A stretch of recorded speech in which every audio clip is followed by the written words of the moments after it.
Hi, today is February 15th, 2025, and here are my poems for the day. The first one is poem number 250 for the year, The Saddest Snowman. Earlier this week I saw the saddest snowman I'd ever want to see, and it reminded me of an old King Missile Dogfly Religion song that we never released, called The Sad Snowman. But this snowman, melting and nearly toppled over, had such sad eyes and such a sickly smile that I nearly cried.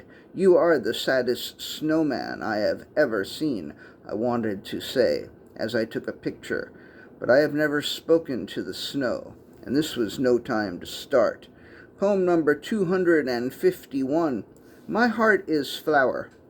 My heart is flour, white and ground fine, sticky and clumpy when wet, ready to be mixed with ingredients that will yield bread or a cake or cookies, waiting for someone to come along and put me in the oven and take me out and eat me. Poem number 252, Snatchable Venus. He wished that Venus was snatchable so that he could reach across the many million miles and snatch her right out of the sky and hold her in his heart and make love to her.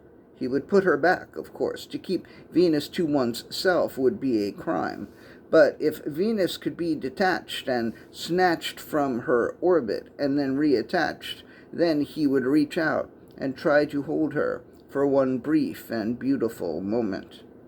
Poem number 253, it's a haiku, the next logical poem.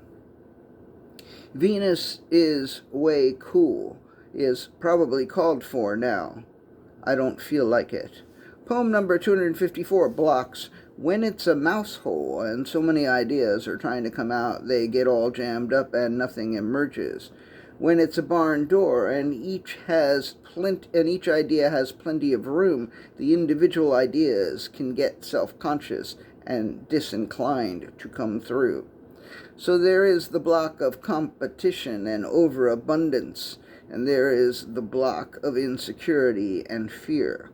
Fortunately, most of the time, it is easy to see that both blocks are bullshit. Poem number 255, The Guy Who Wailed. I watched him wail on that guitar for way longer than I wanted to. He was the opening act, and I had front row seats to the show, and I had arrived early because that's what I do, and my reward was getting to watch this guy wail. For whatever reason, the only virtuosic musicians that interest me are piano players, and plus, I could tell that this guy was impressed with himself, which made him less impressive to me. Eventually his set was over and the headliner came on, but to say that I have long since forgotten the guy who wailed would be a lie. And last poem of the day, poem number 256, Klarna. I'm well aware that many trademarked names are made-up words like Kodak, Xerox, Verizon, and so on. But I had my suspicions about Klarna. I thought, that word is so absurd, Klarna, that I bet it means something. So I looked it up and said, well, I'll be fucked, because Klarna means to clear up or to become better in Swedish.